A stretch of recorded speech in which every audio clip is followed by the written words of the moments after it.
예, 브렉시트로 인한 파장은 여전히 계속되고 있죠. 근데 영국과 지구 반대편에 있는 두 나라, 그러니까 한국과 일본의 환율이 크게 영향을 받긴 받았는데 한쪽은 환율이 오르고 우리 얘기입니다. 그리고 한쪽은 상당히 떨어지고, 그러니까 완전히 다른 양상으로 충격을 받은 모습입니다. 이건 왜 이렇게 되는 건지, 그 영향은 어떨 것인지 오늘 팩트체크에서 간단하게 짚어보도록 하겠습니다. 김필규 기자가 나와 있습니다. 어서 오세요. 예. 한국과 일본의 환율 영향이 어느 정도였습니까, 우선? 예, 지난 23일에서 25일까지 그러니까 이제 브렉시트가 결정된 이후에 이 몇몇 나라의 화폐 가치 어떻게 됐는지 변했는지 보면은요.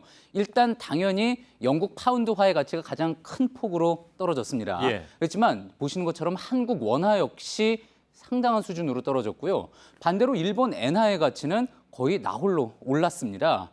이번 충격으로 뭐 유럽 지역이나 영국 연방 국가의 호주나 뭐 뉴질랜드 같은 연방 국가 화폐가 영향을 많이 받은 거는 이해가 되는데 한국이 이만큼 떨어진 것, 이 부분에 대해서는 의문이 나올 수가 있는 거죠. 예, 예.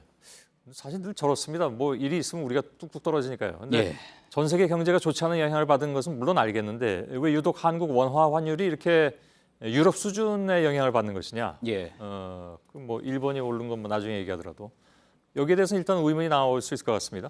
그렇습니다. 일단 그 나라의 화폐 가치, 그러니까 환율이 어떻게 결정되는지 국제 금융면에 이제 초점을 맞춰서 간단히 좀 설명을 드리면은요. 예. 이렇습니다. 사진에 보시는 것처럼 외국의 이제 투자자들은 보통 이제 달러를 들고 이 어느 나라에 투자를 하면은 많은 수익을 올릴지 쭉 물색을 합니다.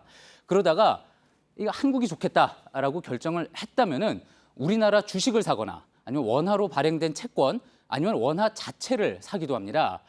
그런데 이렇게 사겠다는 사람이 전 세계에서 몰려서 한국에 이렇게 국내로 달러가 많이 들어오게 되면은 원화는 귀한 몸이 돼서 가치가 올라가겠죠. 그러면 이제 아주 조금의 원화만 가지고도 달러를 많이 바꿀 수가 있으니 원 달러 환율은 떨어지게 되는 겁니다. 예. 반대로요, 이제 외국인 투자자들이 이 한국 별로다라고 해서 돈을 달러를 도로 빼가게 되면은 반대로 이제 원화 가치는 떨어지고요, 환율은 오르게 되는 거죠. 예, 예. 이번 브렉시트 이후에도 이렇게 외국인 투자자들이 원화를 팔고 주식 팔고 하는 양이 유독 한국에서 많아지면서 원화 가치가 급락, 환율이 급등한 겁니다. 예. 최근에 나온 설명 중에 제일 쉽게 한 것 같습니다. 감사합니다. 예. 근데 그동안에도 무슨 일만 있으면 다른 나라에 비해서 아무튼 아까 말씀드린 것처럼 환율이 올랐잖아요. 그러니까 우리 그 원화 가치가 약세를 보였잖아요. 그죠? 그러니까 한국 금융시장이 뭐 ATM이다. 예. 뭐 현금 자동 지급기.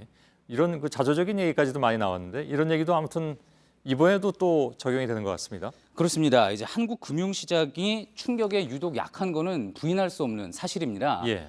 한국은행에서는요, 일단 신흥국 중에서 싱가포르 정도를 빼고는 자본시장이 가장 많이 개방이 돼 있어서 경기가 좋을 때는 돈이 막 쏟아져 들어오지만 나쁘면은 썰물처럼 빠져나간다는 점을 이유로 들었고요. 예. 또 이제 시장 규모에 비해서 이 구조, 외환 시장 구조가 낙후돼 있다는 점, 그리고 또 이제 북한 같은 지정학적 위험이 있는 점을 그 취약한 이유로 설명을 하고 있습니다. 예. 이번에는요, 특히 이런 요인까지 겹쳤다고 하는데 직접 들어보시죠. 예.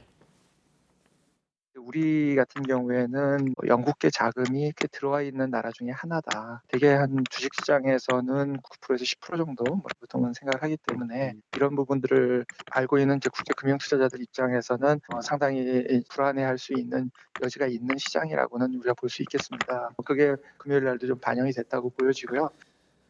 예. 그 우리나라의 영국 투자자들의 자금이 그렇게 생각보다 많이 들어와 있는 모양이군요. 그렇습니다. 외국인들이 국적별로 우리나라 주식을 얼마나 가지고 있는지 한번 따져보면은요. 예. 지금 보시는 것처럼요. 미국이 일단은 가장 많지만 영국이 그 다음으로 가장 많습니다. 꽤 많군요. 예, 게다가 이 사고 파는 투자량으로만 따지면은 올 들어서 외국 투자자 중에 가장 많았다고도 하는데요.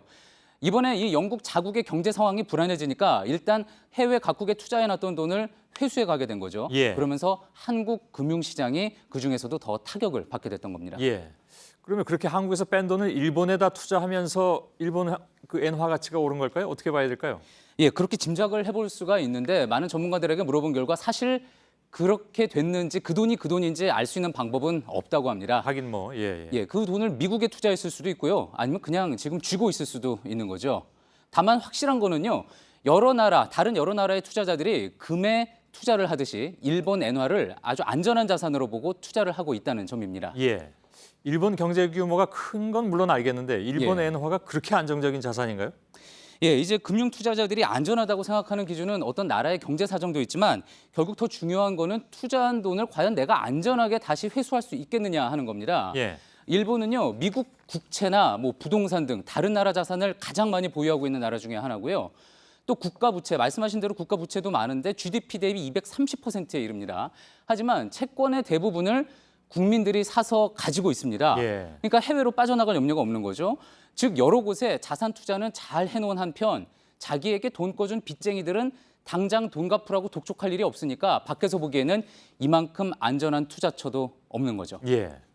일본을 우리가 사실 좀 실상보다 훨씬 더 만만하게 보는 경향이 있는데 이런 거 보면 정말 그렇지 않다는 걸 다시 한번 느끼게 되네요. 일본은 그동안에 아베 총리가 앞장서 가지고 엔화 가치를 낮추려고 굉장히 노력을 많이 했습니다. 돈도 예. 많이 풀고 그 엔화 가치가 높아서 손해가 많기 때문에 그랬을 텐데 이번에 충격은 좀 클 것 같습니다. 그렇다면 그렇습니다. 이제 그동안 엔고 때문에 수출도 안 되고 내수 경기도 살아나지 않는다라고 해서 말씀하신 대로 지난 4년 동안 돈을 계속 풀어서 엔화 가치를 꽤 많이 끌어내렸죠. 그런데 이제 그런 거 이번 브렉시트로 인해서 물거품이 됐다. 일본이 영국 이상으로 어려워질 수 있다는 보도가 일본에서도 나오고 있습니다. 그것도 좀 지켜보긴 해야 되죠. 너무 예.